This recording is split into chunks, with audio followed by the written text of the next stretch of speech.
had some time to sit here and just do some thinking, and while I'm doing some overtime, and you know, college sports is just not what it used to be, and I've talked to my brothers, and I have our whole lives we've loved college football, college basketball. I mean, that's all we talk about most of the time whenever we're sitting together, and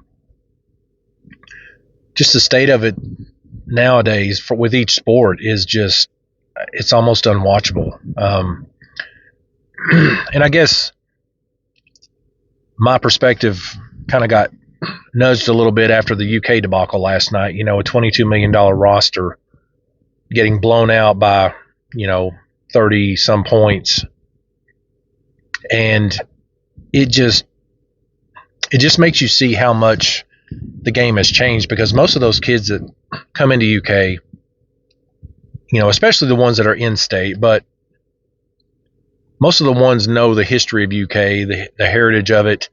When Coach Pope was hired, I was kind of skeptical at first, but I mean, the guy's got the right mindset for it. He's got the passion. I think he just needs to make these kids fear not performing for this money that they're getting. I almost wish that they would do some incentive-laden NIL deals to where if you're brought in and you're paid a certain amount, maybe have like a base pay, and then make them have to get all conference, all American, conference play of the year, average this many points, this many rebounds, whatever. But make it to where these kids actually have to go out there and work their butts off to earn this money, and not be like the quarterback UK brought in and gets benched, and somebody says something to him on social media, and so he pulls out a big wad of $100 bills and starts like flashing them at this guy and just laughing while he's sitting in a club or something. I don't know. But I mean, to me, like, at what point do these NIL donors start chapping back at the athletic directors and saying, hey, I gave you this amount of money to bring this kid and this kid and this kid in, or this group of kids, and why is this guy on the bench? Why is this guy only playing X amount of minutes? Or in football, why is this guy only getting so many snaps? Excuse me. But there has to be something to make these kids accountable, because that's what they are. They're kids. 18, 19, 20-year-old kids. Of course, you got the guy, that came in for UK that's like, 24 years old or whatever. But I think those guys know they're not going pro, and this is the most money they're probably ever going to make in their lives, so they're living it up. So, I mean, it's almost like the Chit sketch. Hey, I'm sitting here crunching numbers, but they're not doing anything, but they're still getting paid. And I feel like that's what's going on with these kids that come in with these big-time signings, and they don't perform, or they get lazy because they know they're still getting their money regardless. And it's just something has to be done to hold these kids accountable and let them see that it's not just a handout, that you have to earn this stuff. You're not just going to get a front end check. You have to earn it as you go, just like pro players. And I feel like that's what has burned college. I mean, and then you have the transfer portal.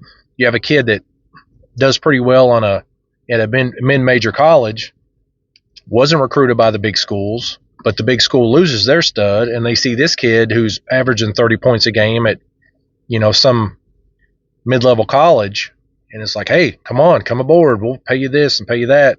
You can be a star now that you've got your polish now. We'll put our spin on you. So, there's no accountability. I mean, if you don't get your playing time, if you don't get as much money as you want, or whatever. I mean, you had kids wanting to sit out because their promises weren't being met or whatever, which is ridiculous.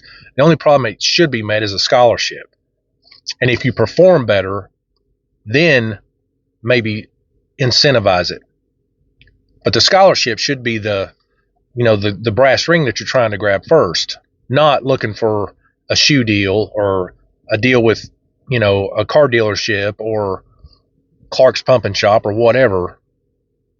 To me, you need to perform before you get paid. And I just wonder how long it's going to be before these donors start pulling back because of the guys like the QB that's riding the bench at Kentucky showing their money that this whoever's paid while they're sitting on the bench, they know they don't have to do anything to earn it. They already got paid. So that's just my take on it. It's just made college sports so tough to watch. And it's just like, the UK girl last year. The new coach comes in. The girl, I guess, isn't in their plans. And so they all of a sudden say, oh, sorry, we're going to take your scholarship. And this girl's a homegrown girl. She's beloved, by the state.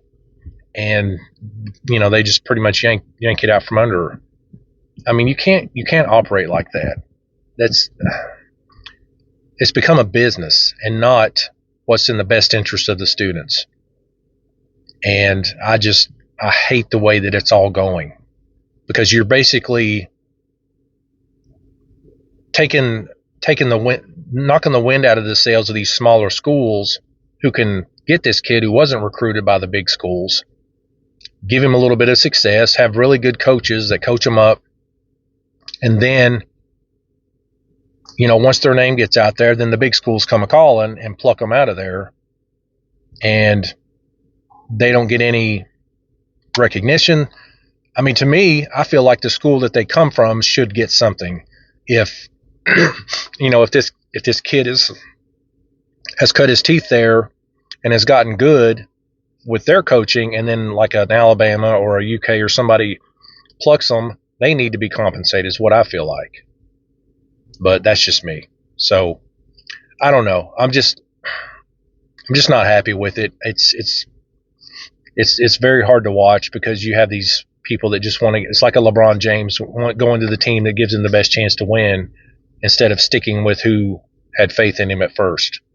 So anyway, that's my take on it. I'd like to hear yours, and give me a like or follow or subscribe.